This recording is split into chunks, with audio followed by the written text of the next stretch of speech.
number 2 number 3 number 4 number 5 number 6 number 7 number सब करेला कहा तारी आरे जब मन करे उहे बाप करला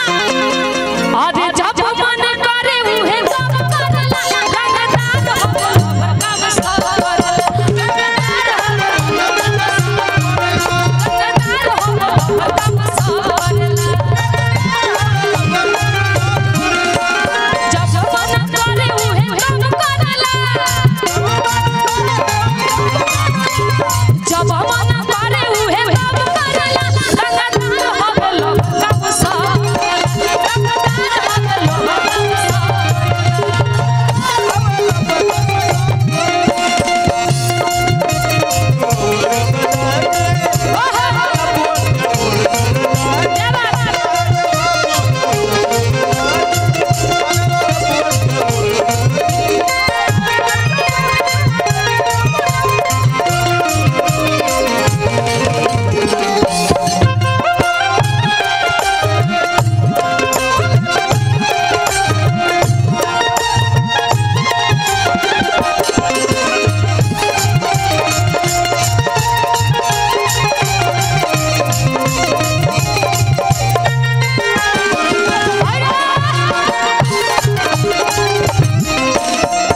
और देखिए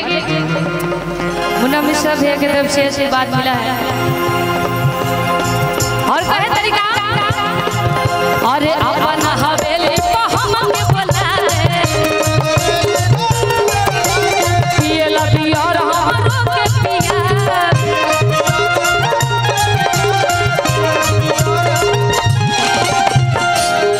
कितना बड़ाई करी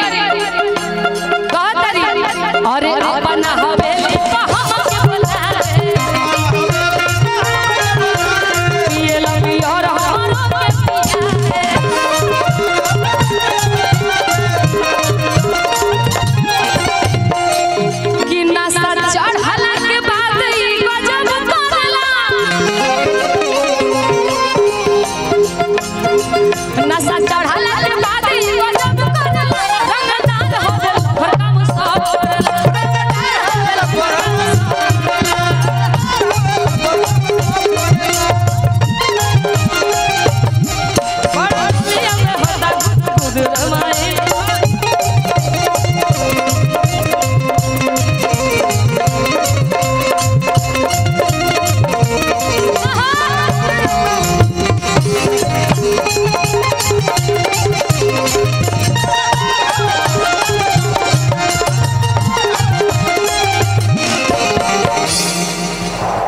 और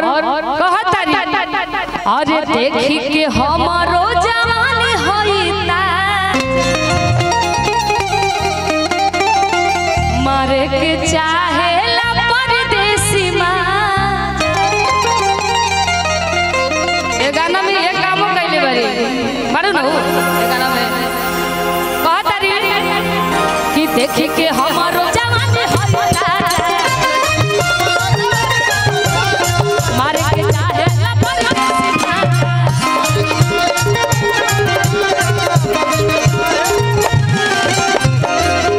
कि माना नीलम जल्दी करस त गजब करला माना नीलम जल्दी करस त गजब करला रंगदार हो काम सब करला रंगदार हो काम सब करला रंगदार हो काम सब करला जब मन करे उहे सब करला